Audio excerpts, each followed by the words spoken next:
So this week on Taking Care of Business, we have got a fantastic guest. He is from a company called LEOS Development. Your name is Mark Gaskin. You are the COO of LEOS. Right. Absolutely. Hello, mate. Welcome to the show. Thank you very much for having me. Your time. It's a pleasure to be here.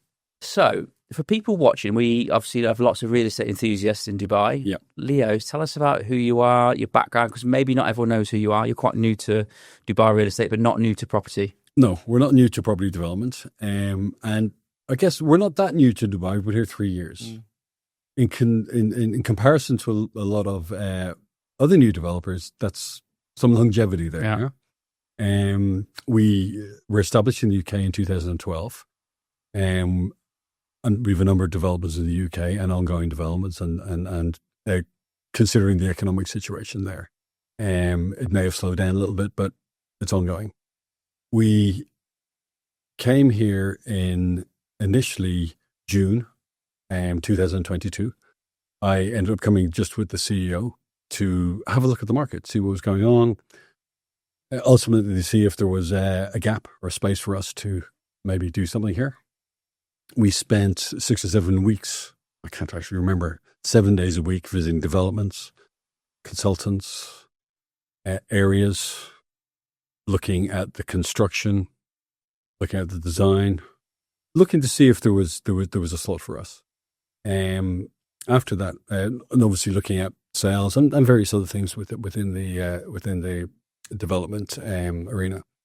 I then went back to the UK and sat down with the CEO after a couple of weeks and said to me, "What do you think? Should we do it?" And I was obviously quite positive about it. I said, "Yeah, let's do it." And that's how it started. We got here in August, bought our first plot in September, delivering that plot this month. Amazing. Hadley Heights, and subsequently have 9 projects. Amazing. On the board at the moment. Good going. 2.5 years to buy and deliver your first units. Really good track record. But if I just take it back to the UK side of things first, you kind of initially developed a bit of a niche here. Tell us about your experience there, and then eventually why Dubai made sense, aside from obviously the rising market. Did you see any patterns with people buying in the UK that were talking about the UAE in general? I think the UK was becoming more difficult. Okay. Now, obviously, we've already been in China and to a degree New Zealand. I wasn't particularly involved in those ventures. They're still ongoing, but we could see with the political situation, the economic situation, that things may be starting to soften there on the market. So, we're always looking for new markets. And this is not the only market we're looking at in Dubai. We've looked at the States, and we're looking further around the region. And we're always open to new opportunity. So that was really the motivation behind coming to Dubai. And of course, we'd heard about Dubai. Yeah. But you have to come and check out the stories. Yeah. So, there was enough noise in the UK for us to come and have a look. So you've done your 8-9 weeks in the UK, in Dubai. You've come back, you made a decision.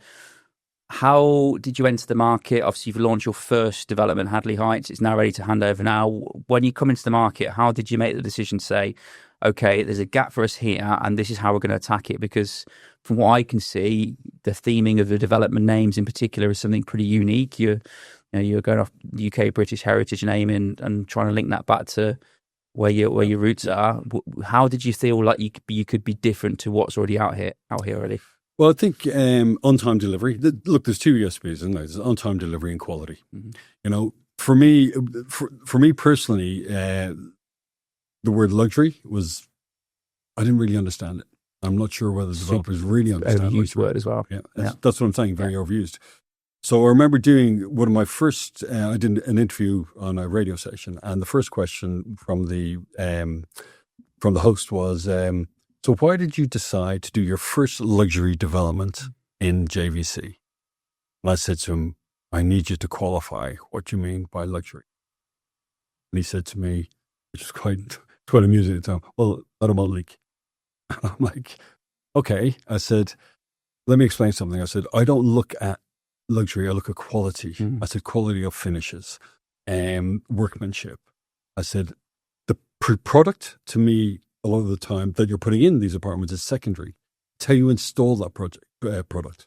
It doesn't matter whether it's a Villeroy Bosch toilet or it's a rack toilet. I said it's the quality of the installation for me that counts.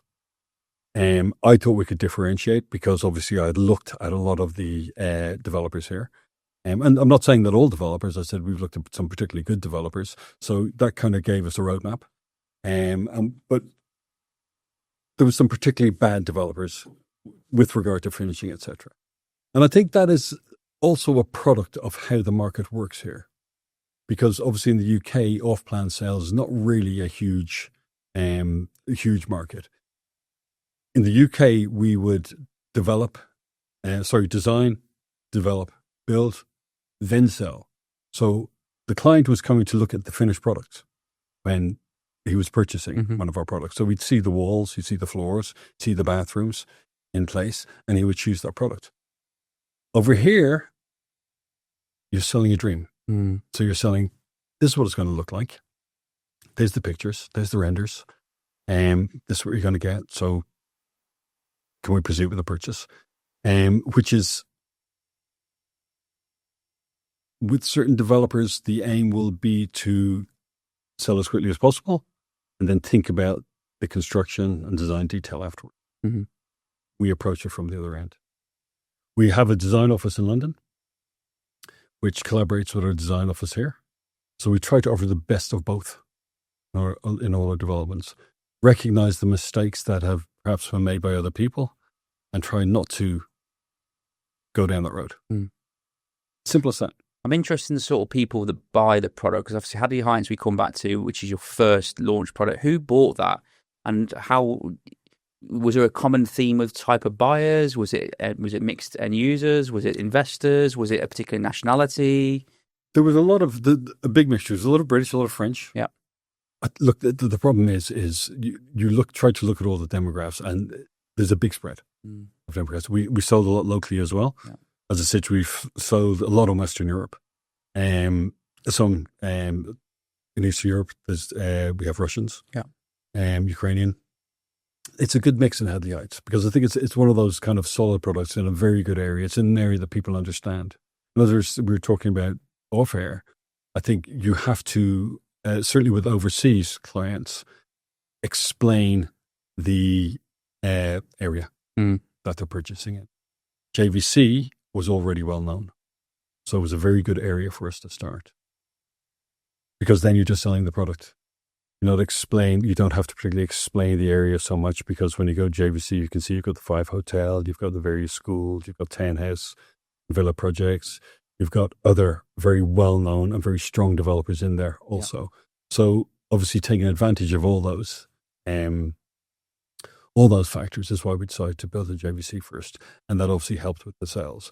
We were very lucky with Hadley Heights because, obviously initially we had to put the flag in the ground.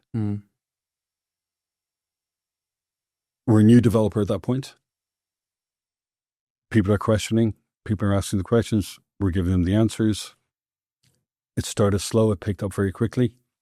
One of the 2 bedrooms types, the first one was sold for 1.684.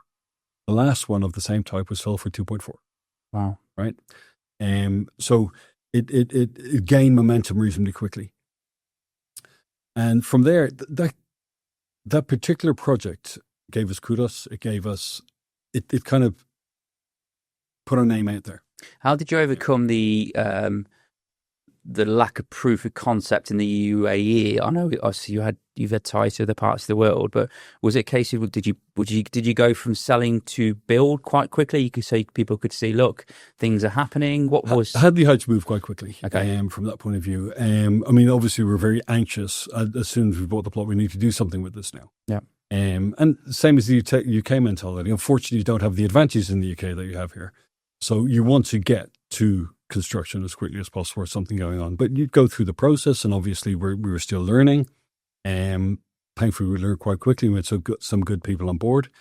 We started obviously with the fencing off, shoring and piling, etc., etc. Yeah, and so we got there reasonably quickly. And it went up very quickly as well. And I think with Hadley Heights, when you drive in, one of the things I've always noticed about it is when you drive into JVC along a particular route, you're driving past a number of different developers. Everything's beige. Okay, yeah. Everything's beige, yeah? Yeah. That's, everybody, and then there's suddenly Hadley Heights, which is actually red. Yeah. So also that factor is something I've noticed. I'm sure other people know this. Was that a factor in when you're deciding build? Obviously, I know obviously your team are responsible for helping shift product, but was it to differentiate yourself to say, look, we're putting the flag in the ground, so to speak, and we want to look different, appear different, not just the standard? Yeah, but we want to look classically different. Didn't want to do anything crazy. Yeah. If you look at the colours reflected in the building and look at the London landscape, the old British stock, old London stock bricks, et cetera, so it's that kind of shade of red. So we're kind of saying, this is the building and this is where we're from. This is the colour on the facade. This is reflecting what we've got in the UK. Yeah. So is that a follow theme? So you've got 9 developments now that a combination of all launched or some due to launch? Some due to launch, okay. Yeah. Do they kind of follow their own theme? I have a launch coming up on Monday. Oh, wow. Okay. Yeah. We'll talk about it in a moment. Yeah. Do they all follow the same theme in terms of architecture and how they look, or are they all individually different? No, they're all individually different. I think the ones that I would consider looking most similar would be Hadley Heights and Cavendish Square and JVT. Okay. And Cavendish Square and JVT, the CEO is kind enough to let me choose the facade. Oh, nice. And I like everything very symmetrical, Yeah. Kind of classical architecture with a modern touch. Yeah. I don't think you can get away from 1,000 years of architecture. I think you need to, the basics are still there. I think it appeals to people. So I think those two are quite similar, both from the symmetry, maybe some of the colours, et cetera, et cetera. Okay. Is there a common theme with the 9 total projects? The locations, are they all in the same area or a little bit everywhere? No. We've got JVC with Hadley Heights, we've got JVT with Cavendish Square, and then we have the Weybridge collection, which is in the LRC. So we get Weybridge Gardens 1, Weybridge Gardens 2, 3, 4, and 5. Okay. And these are all now launched and selling or sold? Yes. Yeah. And this is Weybridge Gardens 5 launches on Monday. Okay. But you can see the design progression. Mm-hmm.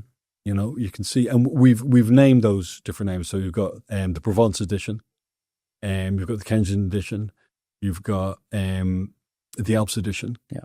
So what we've done is put a collection together and then done an edition for each with its own features. And those features are based upon the design influence from those particular areas, like Provence or from the Alps or from Kensington and London.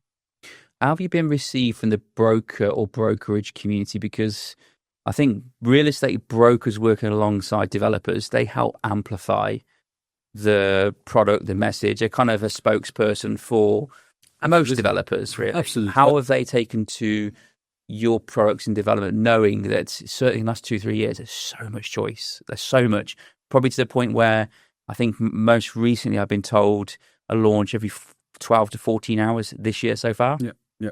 How have they received your product, and how have they found any difficulty selling it? Is there any feedback you've had from them? Well, in general, we've had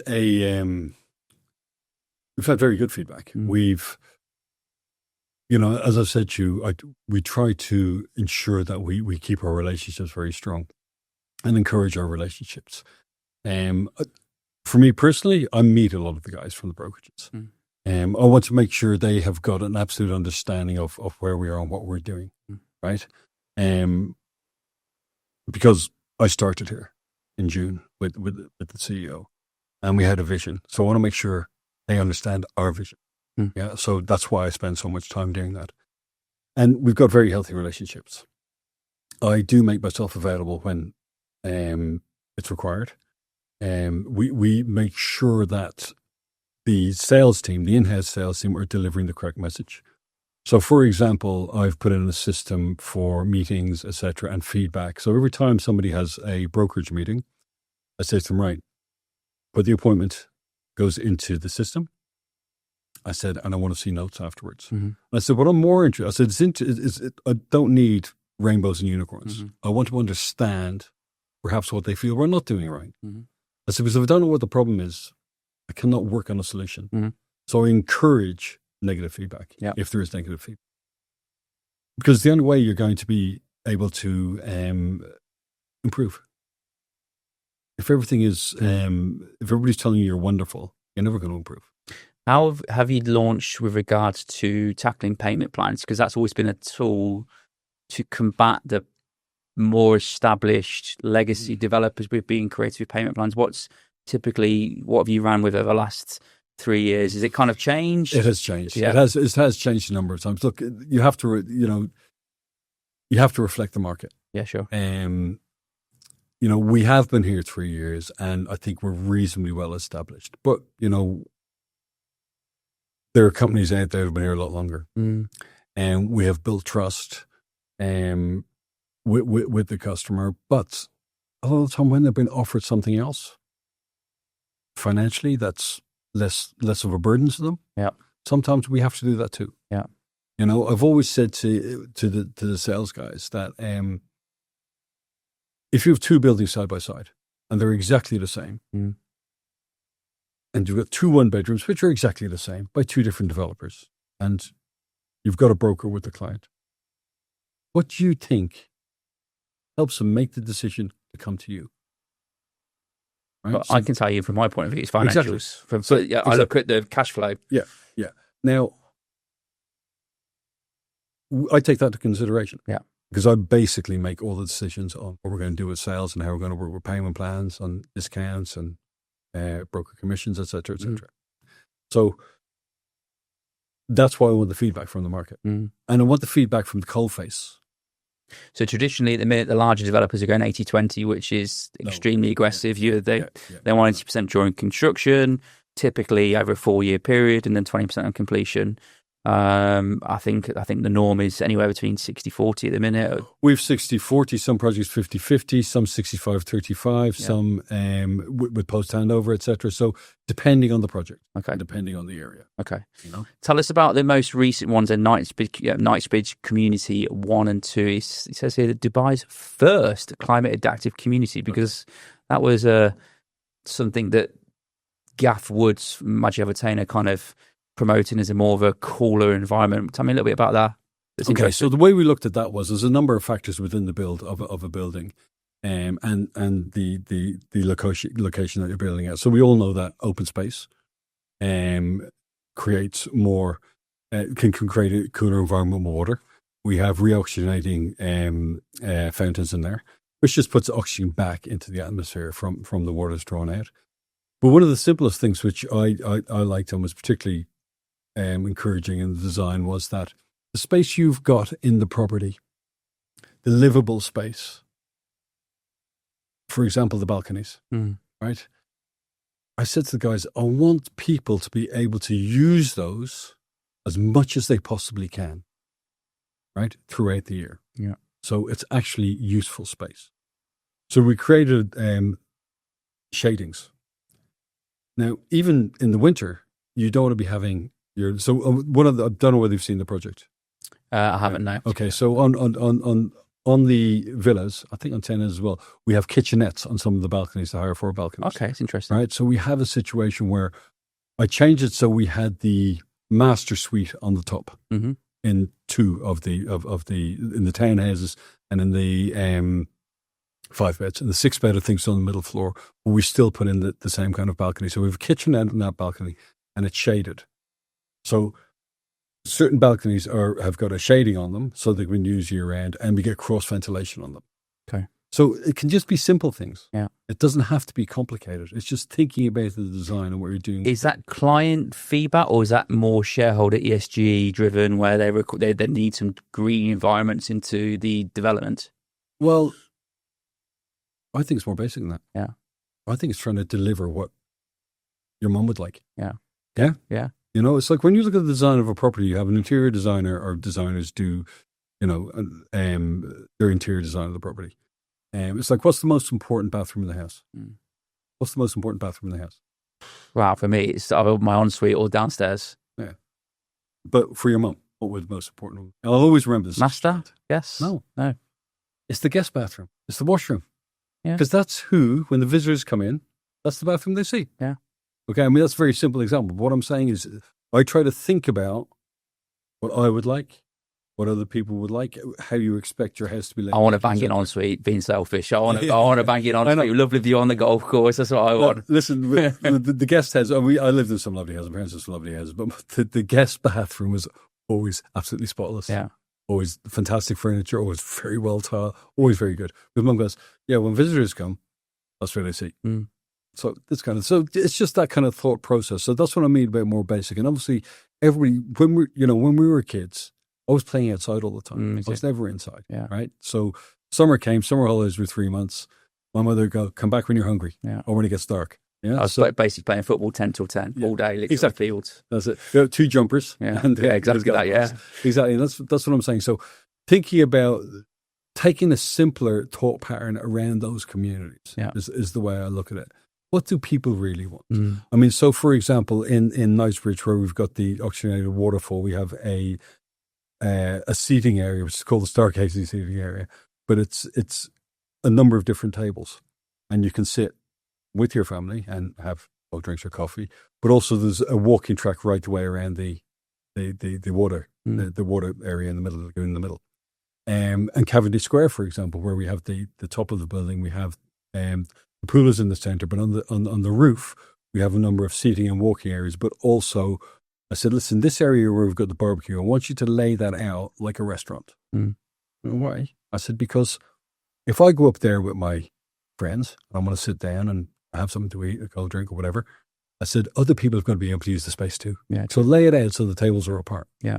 So it's just that kind of thought process. Obviously being green, with water, with the shade, with having areas that are shaded that you can sit in. You're adapting to the climate that you've got here. Yeah. And to enable people to use that outside space. It's also important. So obviously I've been here a long, long time. And since probably the turn of COVID, really, 2020, it's probably been more apparent that developers now are putting even more emphasis on the amenities in the development. So having really good gyms, making sure there's good retail space, or, we've seen podcast studios in some developments. We've seen, dedicated play areas. And I just think, I think people are expecting that now, in this new age of development. It's what else am I getting outside of an amazing apartment that's well laid out? What else is there? Okay. So I think for me, my mindset is that every tower is a community. Agreed. Right? Every building is a vertical community. Yeah. It's not just about the townhouses and villas. Yeah. It's still a community in that building. Yeah. So as many amenities that you can, useful amenities that you can put in there for the end user or the person living there is the goal. And we try to put as many useful amenities in there as we possibly can. Obviously, gyms are really important these days to do with well-being, etc. A nice pool area, a children's play area, both indoor and outdoor, for example, in Hadley Heights. A barbecue area. Remember, with amenities, you're not selling a building, not selling a property, you're selling a lifestyle. Agreed. So, you got 2 daughters, yeah? Yes. Okay, so, again, unlike the UK, if you think about a Saturday morning, you train, you get up, you go to the gym, you come back up, the wife wants to either go to the shop or hairdresser or maybe go down and train herself and have some time of her own.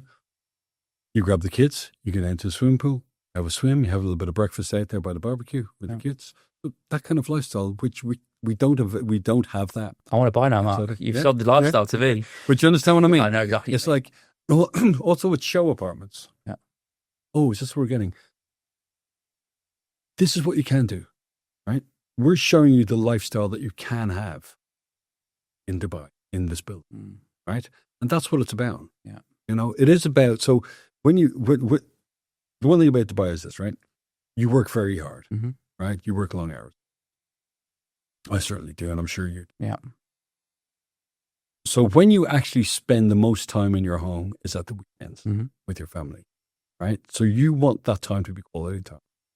So you want to avail of those amenities in order for you to enjoy that quality time. So that's the mindset we. Is there is it a myth or is it something that's actually happened? So I think this is a UK thing, maybe a UAE thing. I can tell you it's a UAE thing, in fact. the newer properties seem to get smaller. That is possibly true. Yeah. And why do you think that for? Is that just a commercial thing? Yeah. Yeah. It's a commercial thing to a certain degree. But what do the clients get in return? Is it because they're getting better community spaces? They're getting more, they're making room for better gyms and... It can be that, but it could also be ticket price. Yeah, okay. Let's be frank. Yeah. Ticket price. Look, you can limit space, but it's got to be enough. Yeah. It's got to be enough. I would never consider us getting into a situation where we're just providing square foot for people to try and live in. I don't. You look at the size, though, of a one bed or even a studio in the UAE versus London or even the US, it's significantly bigger in square footage still here than you would do in the UK. So, just talking about that. So I live on the canal. Yeah. I love the canal. I love where I live in the canal. I live in a very old building, right, called R15, right? When I came here the second time in August, I'm thinking, look, I've got to get an apartment. I want to be close to where we're thinking of having the office. I also wanted to be close to, funny enough, we hadn't got Bay Square in our mind at that point in time, but I wanted to be close to Bay Square because the gym was there. Mm-hmm. Yeah. So I want to train there. So I looked around. I went to all these new buildings. I remember saying to one broker that brought me to looking at a problem, I said, mate, if I stand at the front door and I fall over, I'm going to hit my head in the back wall. I said, this is not going to work. Yeah. And then ended up going to this Art 15 building. The lobby's nothing stunning. Yeah. The lifts work. I pull into P2 and I go up in the lift. Yeah. My partner of a big one-bedroom apartment with a separate kitchen, etc. So I was like, yeah, I'll take this. Mm-hmm. I think the other thing is, goes off where I live. If I was to live so close to the centre of London, in London, as I do to downtown and all the other DIFC, etc., it would cost me 4 times the price. Yeah. Easily. Madness. Yeah. So, yeah, and that's the same in Paris, New York. Yeah. Very solid. Oh. There's quite a controversial report come out last week from the Fitch Ratings talking about Dubai real estate, and they anticipate a drop of anywhere between 10 and 15%. My business partner, Lewis, the chairman, he jumped on the radio with Brandy, Brandy Scott, and talked about basically calling out this report as a load of rubbish, citing load of different reasons for the Fitch was saying basically because there is a swell of properties due to hand over this year and next that they expect that slowdown. Lewis rightly kind of said, yes, there is a pipeline, but the pipeline is nowhere near completing at the speed that we all expect. What's your take on it? What's your take on the market? Because obviously a lot of those properties are sold. Yeah. So they're not on the market. Yeah. Sold already. Yeah. So still need more properties. Yeah. And very simply, there's 10,000 new visitors and people moving to Dubai on a monthly basis. Yeah, I would say that's conservative as well. Okay, I'm being conservative. So, but I think that is the factor. That is the deciding factor. We can talk about global economics and in various scales and this, but I think that is the deciding factor. Do you know what's also interesting? They say people buy your developments. People may already have a home here, but once you have a home here, or even if you're living in rented, people tend to buy investments as well. So I'd imagine what would be the split in do you know the split on your who's buying for home and investment? I couldn't be absolutely sure, but I do think it depends on where the apartment is. Yeah. I think Hadley has got a lot of end users. I think now Weybridge is catching up with a lot of end users. You look at Knightsbridge, obviously, with the price point, it is an end user product. And certainly with Kensington, because we've got 10 houses of 3.2 million up to villas at, it was 8.7, which is a 7-bedroom villa, 6-bedroom villa at 6.9, and then everything from 3, 4, and 5-bedroom townhouses in between. I personally think that project is a stepping stone project. It's a project that where you're in an apartment with a 2-bedroom apartment with the kids, want to buy your first townhouse, that price tag gets you the next level up of where you want to be. Yeah. And as I said, you can have 3, 4, 5-bedroom. I think that when you do that, you purchase that product, and perhaps you will keep that apartment and then rent release it. equity, move on to the next one. Yeah, exactly. So the opportunities are here for people to be able to invest now and benefit later from property. So on the front side of things, you're not seeing any slowdown from your transaction numbers, speed to selling development from launch to sale? No, not particularly. Nothing that would stick out to me. I think there's always, but as you know, in launching of any building, there's a line, isn't there, a graph line that goes along with as it moves along. No, I think I can't. Since I came here, people have been telling me the market's going to soften this year, in the next 4 months. I mean, things don't go up forever, right? At some point, that plateau will happen. It doesn't mean it will do that. But I think right now the fundamentals are there's more people coming into country. What's happening in Europe and certainly in America also, we're seeing what's happening in LA at the moment. It's driving people to the UAE. Disneyland here in 7 years. Well, fundamentally, what is the difference? The difference that I recognize is London, Paris, New York, various other cities, they developed. Dubai is developing. Any city, as I said, because it's the only city in the world doing this at the moment, any city like this in the world, it's not only developing properties, but it's developing opportunities for people. And not just people in their 20s, but also, look, I'm not going to say my age, on 25, but also at my stage of life, there's people coming here to have careers or finish their careers. Which... Well, retirement was never, I'm not saying your retirement age, but retirement, people, there are people considering that now because the unlock for me, again, I've been here a long time, is the golden visas. Yes. Dubai was typically and historically a transient place. People would review their situation for 2 years, visa be renewed. Many, many, many people now are able to have the golden visa for 10 years and actually they're taking a longer time to review their situation here. Exactly. Which is obviously contributing towards population. Yeah, and I know exactly what you're saying with that because when you speak used to speak to people in the UK about Dubai, it was, I need to go to Dubai. There's a lot of money there. I'll do 4 years. I'll come back and buy a house. Yeah. That's the deal. It's not a family place. But now you can see it's much more family orientated. I mean, I remember when I moved into the building I'm in the middle of it's Marassi Drive. In the middle, there was a strip of just sand, right? Now it's beautiful. Yeah. It's all greenery, trees, shrubs, really well landscaped. And you can see it going on all the time, all around the city. They're developing, they're just making the city a lot more livable. Or being green's huge on their agenda. And like I say, the early part of my years in Dubai, it was sand and roads everywhere. And the fact they're making it more, I think that's to cool temperatures as well, if I'm honest with you.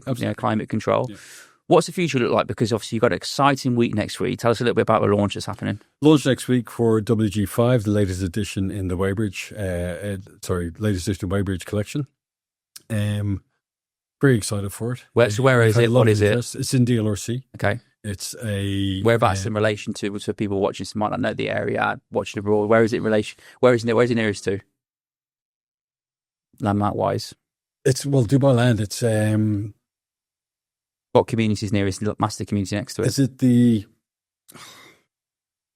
master community, the townhouse and villa? So it's near the Villa project. Is it Elder? No, it's... Moudon? No. You should know this. I should know this.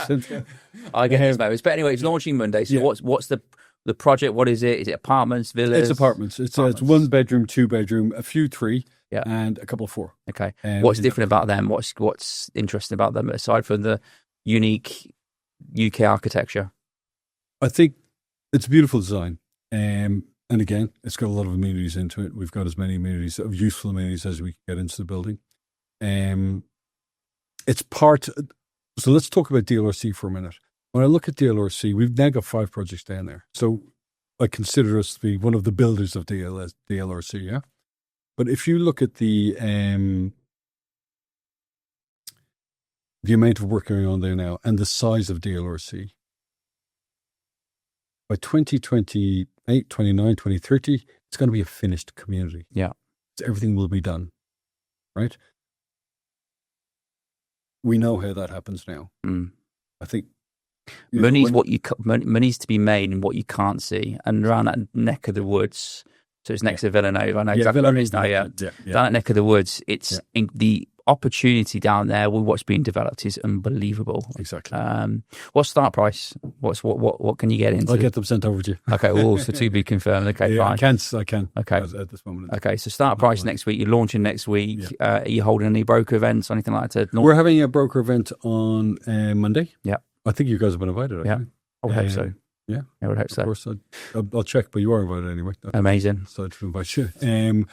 We have that event all day. It's officially between 12 and 2, but it just goes on all day. Yeah, of course. It starts about 11 o'clock. People come in. Of course. I'll get up and say a few words, present it, then go around, meet everybody and have a chat. Of course. I hope all the bros get together. I mean, that's the experience center that we've built is purpose built for people to come into and spend time. We've got fantastic coffee.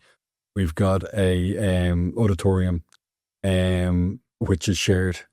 People come in, sit down, do business. Lots of tables and seating areas, and a lot of meeting rooms.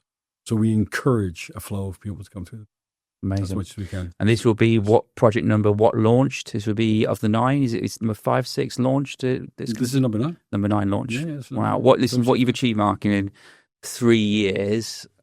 Honestly, like very, very, very impressed. And, thank you. Great to see.